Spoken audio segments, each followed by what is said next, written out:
بسم الله الرحمن الرحيم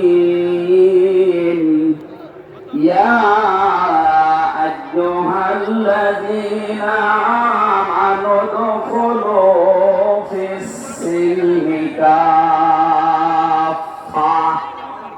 এ পর্যন্ত থাক। যেহেতু ডক্টর মিজানুর রহমান আজহারি আর 20-25 মিনিট পরে চলে আসবে, এই জন্য আমরা এই পর্যন্ত থাক। 3 ভাগের 1 ভাগ আমরা পড়লাম। সূরা বাকারা আল্লাহ তাআলা ডাক দিয়েছে ঈমানদারকে। কাকে বলেন তো? আমরা ঈমানদার না বেঈমান? ঈমান আনার আগে একটা কাজ করা লাগে।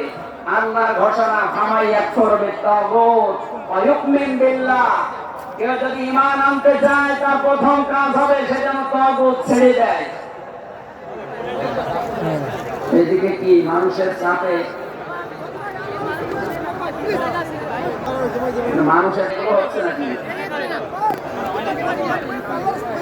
আপনারা একটু ধৈর্য ধরেন। আসলে এনাদের তো আর জায়গা নেই। আর কোথায় কোনো জায়গা?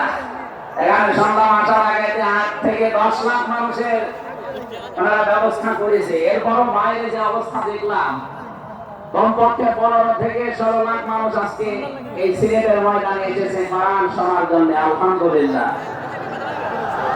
সম্মানিত ভাইরা, আমরা যেটা বলতে চাচ্ছি, ঈমান আনার আগে আল্লাহ